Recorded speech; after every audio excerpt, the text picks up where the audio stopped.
Hvala na Boga za prednost, braće i sestri, što i danas može da budeme zajedno. Pred nas ovdje se ove simboli, čašata i lebod, simbol na Hristovoto telo i Hristovata krv.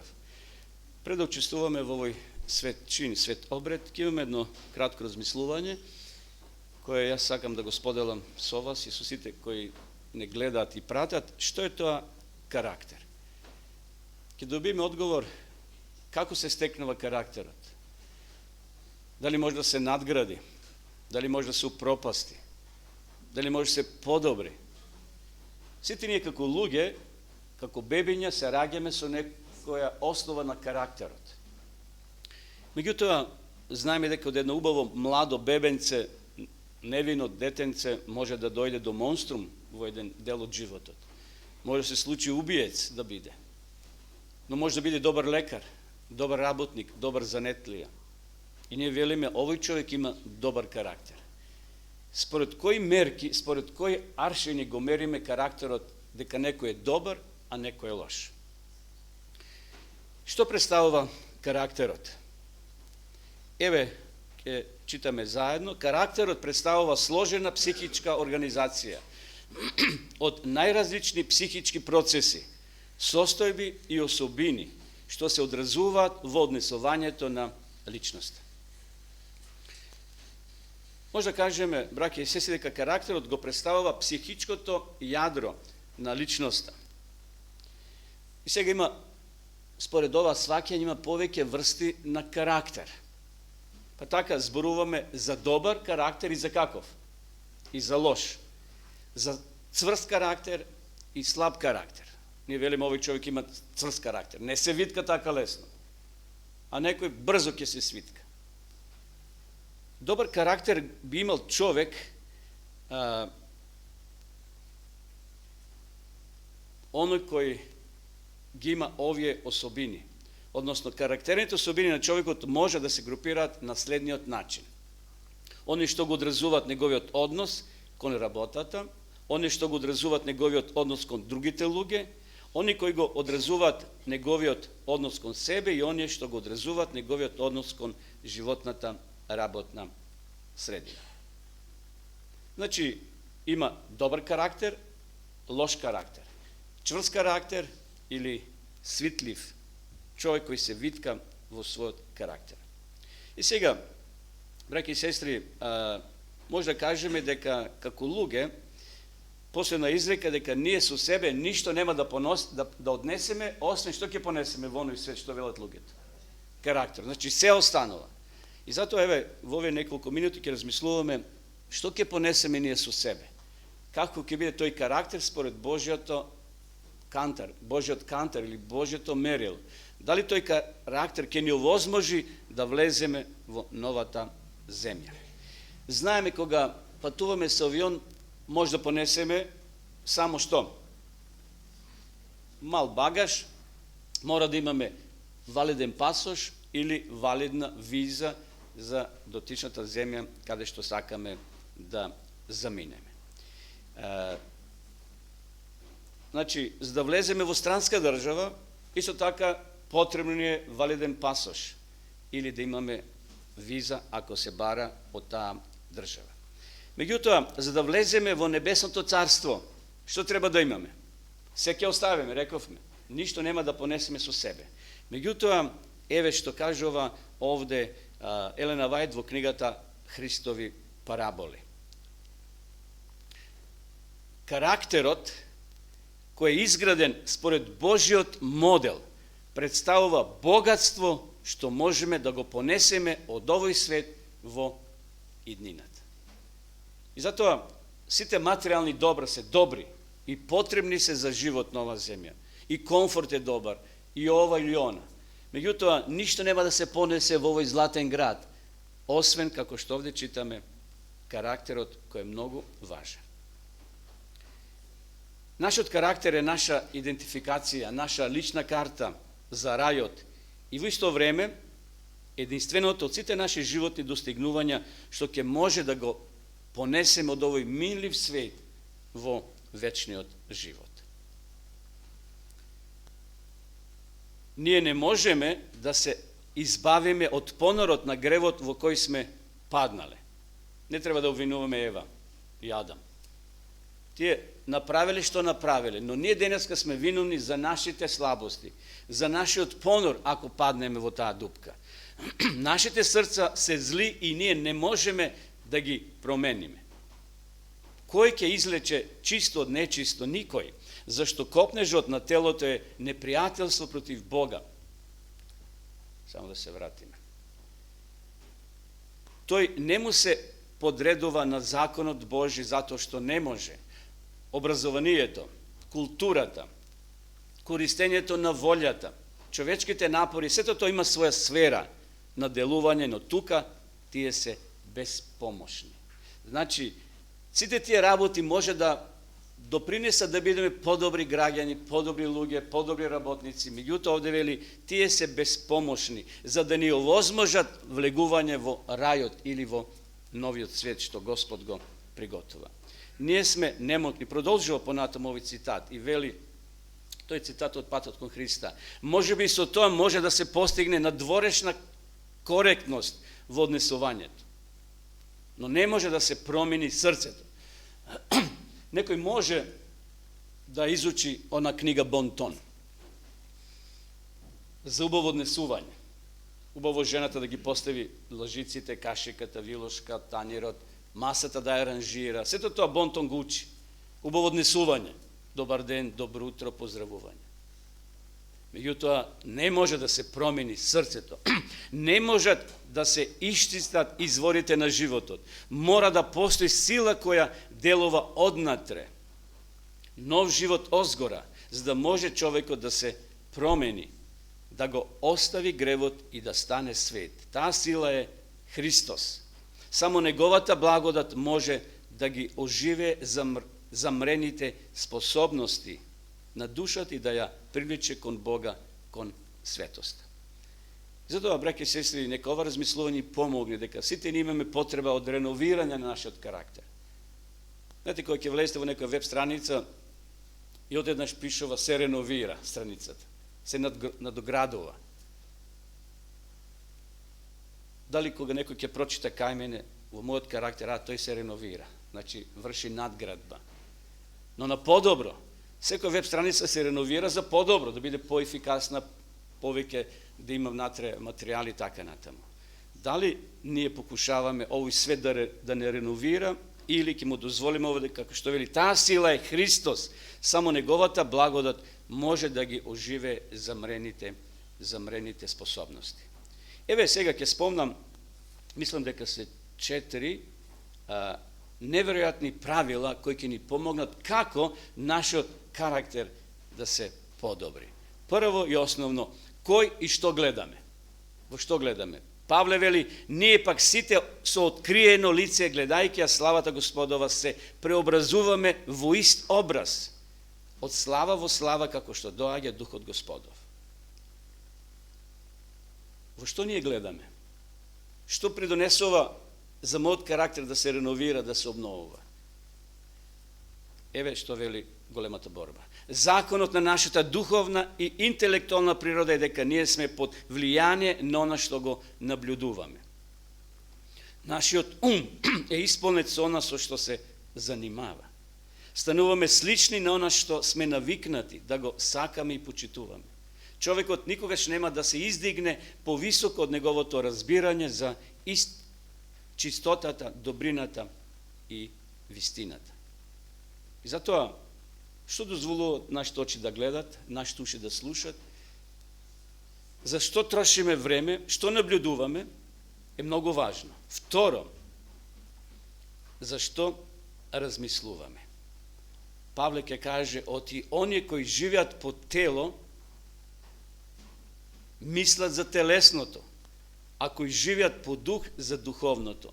Телесното мудрување е смрт, а духовното мудрување е живот и мир, бидејќи телесното мудрување е непријателство против Бога. На законот Божи тоа не му се покорува, ниту пак може. А оние кои живеат по телото не можат да му угодат на Бога. Апсолутно е точно и сигурно дека нона на што ќе застанат нашите очи, на што ќе се ние фокусираме, ќе биде предмет на нашето размислување. Кога одите на пазар, кога одите по улица, по излозите, дали приметувате како се украсени излозите, за да го привлечат нашиот поглед? Или детето оди таму кај играчките и тука веднаш нека убава играчка и вели мамо и те влече да одиш таму. Гледа на излог. Тоа е привлечно. Сатаната знае во духовен смисол да направи еден добар излог за нас, да го привлече нашето внимание. Овде вели, еве го цитатот од Копнежот. Божиот дух ќе го уништи гревот, на сите што ќе се починат на неговата сила. Дали ние се даваме на Божиот дух да го уништи гревот во нас? Она со што се зафатени нашите мисли, постепено ќе ја преземе контролата врз целото наше тело. Библијата го нарекува нашиот центар за размислување срце или умот. Зато Исус вели, се доаѓа од каде? Од срцето. И сега, како можеме да го регулираме протокот на нашата љубов? Ја знаете она позната изјава на Мартин Лутер, кој рекол следново. Не можеме да ги спречиме птиците да ни летаат над главата. Но што можеме? Можеме да ги спречиме да направат или да градат гнездо на нашата глава. Овие денови веќе некаде доаѓаат штраковите. Може и ластовичките дошле. Полека што ќе прават тие? Гнезда прават, така. Некој од нас може би не им дозволуваме да не ни го наградат зидот, фасадата, прозорецот и така натаму. Но галот нема да направи видливо гнездо. Да кажат, види тој гнездо носи на главата. Тој во срцето ќе сака да влезе, преку твоите мисли, моите мисли, преку очите, преку насите осети што ги имаме. Не може да ги спречиме, но може да им спречиме на тие птици, на тој лукавиот, како што вели текстот, кнезот на овој свет, да не направи гнездо. Ако ќе направи на гнездо, тој веќе тука ќе лежи. И што ќе снесе? Јајца. А тие јајца се символ за приплод, за нови птици. Така да, браќи и сестри, ајде избереме денеска што ќе гледаме. Ајде избереме што ќе читаме. Ајде избереме што ќе разговараме. Да го избереме општеството во кое ќе се движиме. Се това неповратно влие на текот на нашите мисли и нашите мисли ќе влијат на нашите постапки. Еве што рекол некој, да го прочитаме заедно. Посеј добри мисли и ќе имаш добри дела. Сејте добри дела и ќе имате добри навики. Посејте добри навики и ќе имате добар карактер. Сега е време за сетва. Луѓето почнат да сеат. Кој кромит, кој лук, кој други намирници. Ако посееме, ќе се надеваме. Ако посееме добро семе, ако е лошо семето, да, знае сатаната да посеи какол. Знае сатаната да посева во нашите мисли тоа што не е добро. Меѓутоа, врз основа на Библијата, ние ќе можеме да го распознаеме доброто од лошото семе. Да не дозволиме да тие лоши семења толку го упропастат нашиот карактер. Трето, кои се нашите цели? Во книгата Христови параболи го читаме следниот цитат. Секогаш размислувајте за фактот дека никогаш не можете да постигнете повисока цел од она што си ја поставивте. Затоа секогаш си поставувајте висока цел и напредувајте чекор по чекор, дури кога тоа бара од вас болни напори, преку самоодрекнување и саможртва. Не дозволувајте некој да ве попречи во тој напор. Судбината никогаш не ги врзала своите врски толку цврсто околу човек, што тој би морал да остане безпомошен и во потполно незнаење. Значи, сатаната ќе покушава, браќи и сестри, тој да не врзи, тој да не затвори во некој магиосен круг, со разни лоши мисли, но Господи ни помогне да навистина сватиме дека никој од нас, вели судбината, не го врзал во своите врски толку цврсто да остане и да каже не можем ја да се променам. Сите ние имаме дел од карактер кој треба да го минуваме, да бидеме слични на Господовиот карактер. Четврто, која е основата на сите наши цели? Врз што се базира нашите одлуки, нашите размислувања? Павле вели, зашто никој не може да постави друга основа, освен положената, која е Исус Христос. Ако некој дзида врз таа основа со злато, сребро, драгоцени камења, дрва, сено или слама, делото на секого ќе стане јавно. Судниот ден ќе го покаже, зашто преку оган ќе се открие и огнот ќе испита какво е делото на секого. На што ние дзидаме? Павле овде набројува некои племенити метали, како што е злато, сребро, камења.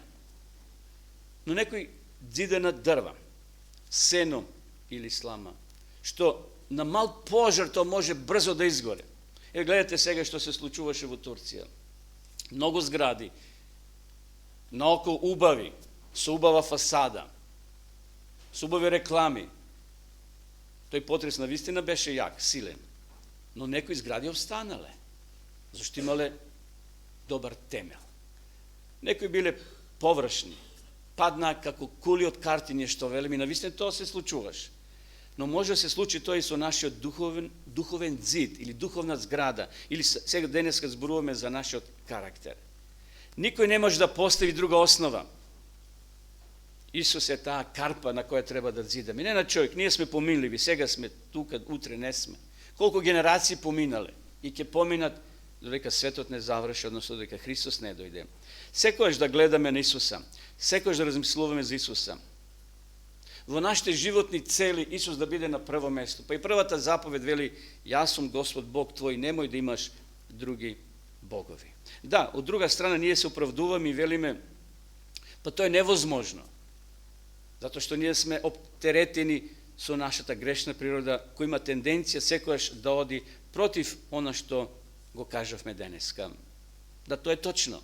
Грешна природа не влечи, како што еден камен, ако го фрлиме горе, каде ќе отиде? Ќе падне долу. Земјината тежина го привлекува. Меѓутоа, токму денеска, вели Елена Вајт во книгата Христови параболи, токму сега мораме да изградиме карактер за еднината, за вечниот живот. Токму сега мораме да се подготвиме за истражниот суд. И ова скрипта книгата, ево овде имаме при подготовка за последните времења. Сега е време да се подготвиме. Некој ќе дојде крајот. Некој ќе дојде истражниот суд. Сега е време да го градиме карактерот за еднината. Понатаму во патот кон Христа текстот вели: таа сила е Христос, само неговата благодат може да ги оживее замрените способности на душата и да ја привлече кон Бога, кон светост. Таа сила е, браќа и сестри, Исус Христос. 24 часа ни стои на располагање. Ајде да се мобилизираме и да употребиме таа сила. Преку Светиот Дух, Исус сега не е видлив овде на оваа земја. Но Исус ја испратил силата на Светиот Дух, третото лице на Божеството, кој ни стои 24 на располагање. 24 часа. И сега, ако таа сила делува во нас, тогаш не му дозволуваме на Исуса да изврши хируршки захват. Еве што вели пророк Езекија. Сеќавате нови текстови. Ќе ви дадам ново срце и нов дух ќе ви дадам. Ќе го земам од вашето тело каменото срце и ќе ви дадам срце од месо. Секако тоа не е физичка операција за нашето срце, да некој доктор прави интервенција, меѓутоа во духовен смисол ќе ви дадам, ќе внесам во вас мојот дух и ќе направам да одите по заповедите мои и да ги пазите и да ги исполнувате наредбите мои. И сега, можно ли тоа да го направиме? Можно е. Повторно со силата на Светиот Дух. Ке читаме уште неколку цитати од Копнежот, вели: гледајќи постојано на Исуса, со окото на верата ние стануваме посилни. Бог ќе му даде најдрагоцени откровења на својот гладен i žeden narod. Samo oni koji se gladni, oni koji se žedni za vistината, oni koji se горди дека се знаат. Лаодикеја што вели? Што вели пророкот за Лаодикеја? Богат сум и ништо не ми треба, така? А што вели пророкот за таа иста генерација? Не знаеш дека си таков, онаков, сиромав, гол, беден. Оној кој е гладен и жеден овде пишува. Кога се хранат со неговата реч, луѓето видува дека таа е дух и живот. Речта ја уништува вродената земна природа и дава нов живот во Исуса Христа. Светиот Дух доаѓа како утешител на душата.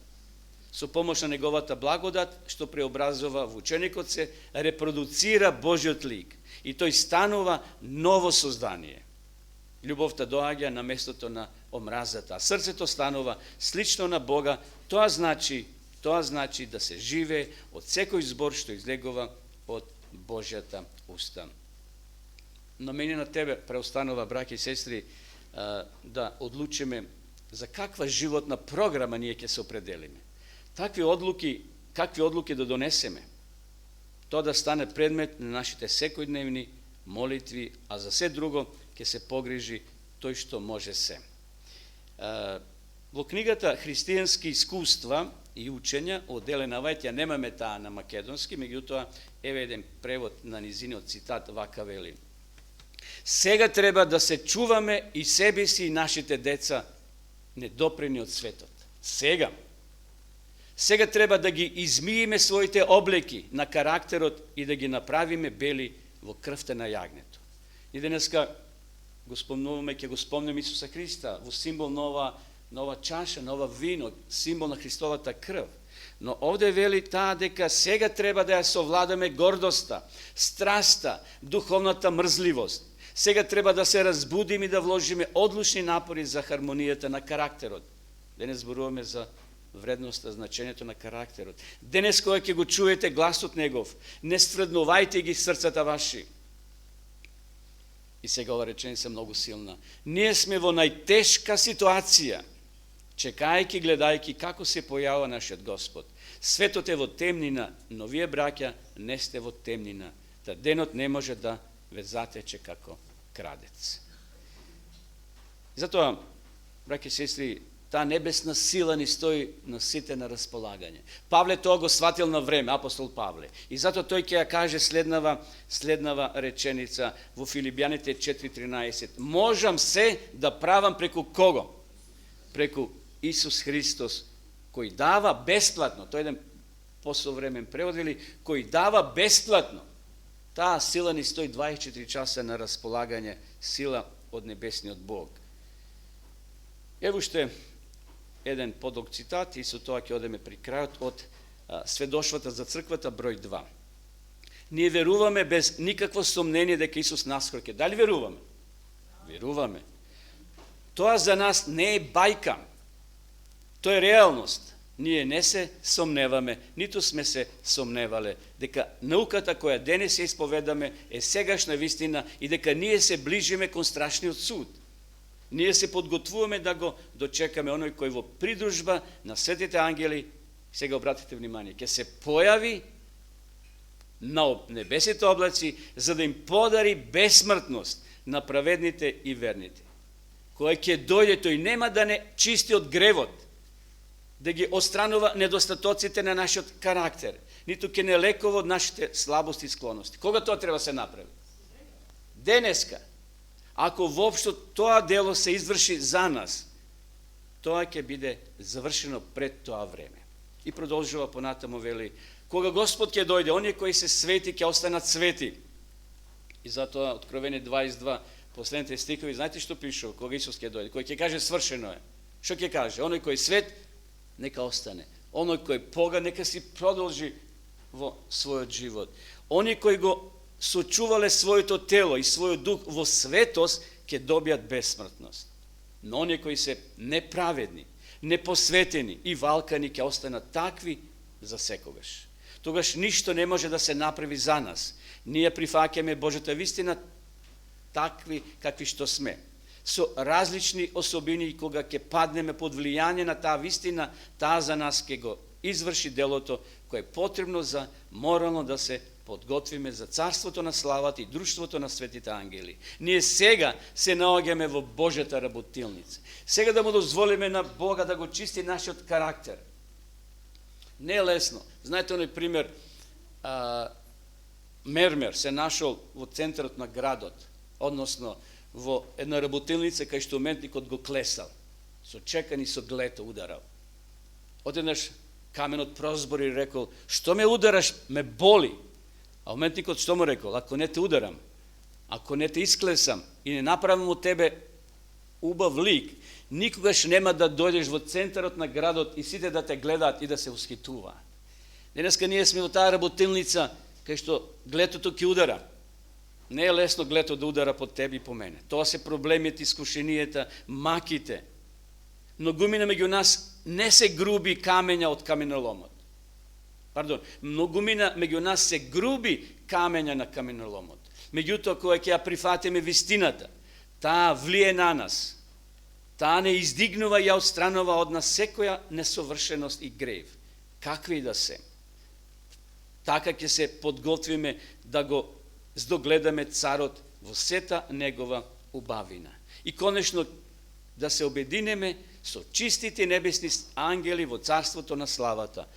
Овде тоа дело мора да се изврши за нас. Ја би додал сега, денес. И сега кога ќе учествуваме во овој чин на Светата вечера, тоа е уште едно признавање на Исуса Христа дека е наш Спасител. Уште едно признавање дека без Него ништо не може да направиме. Многу работи во животот, браќа и сестри, може да се наследат. Куќа, имот, нива, кола, имање и така натаму. Но дали карактерот се наследува? Не. Карактерот не може се наследи.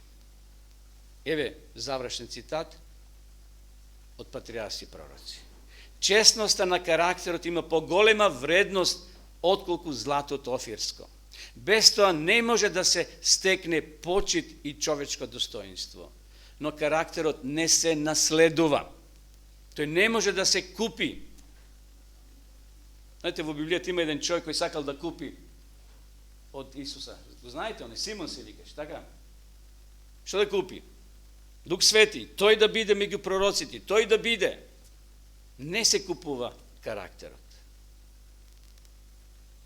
Нескапоцените дарови немаат вредност ако не се користат. Изградувањето на благороден карактер е доживотна задача и мора да биде резултат на грижливо вложени истрени напори. Бог дава можности, а успехот од кого зависи? Успехот зависи од како ние ќе го користиме тие дарови што Господ ни ги дава. Нека, навистина, браќи и сестри, да му дозволиме денес, уште еднаш, на Светиот Дух, кога сега ќе заминеме во горната соба, кога брат до брат, сестра до сестра, ќе ги натопат, наквасат нозете. Да му дозволиме на таа небесна сила на Светиот Дух да ги натопи нашите срца. Да и денеска уште еден чекор се придонесе да карактерот наш се чисти и така ќе се чистиме до крајот. Овде читавме дека карактерот не се наследува, тој не може да се купи. Изградувањето на карактерот е доживотна задача или процес и мора да биде резултат на грижливо вложени истрајни напори. Нека му е благодарност на Господа за ова вистина и за ова предност што Господ се уште вратата држи отворена.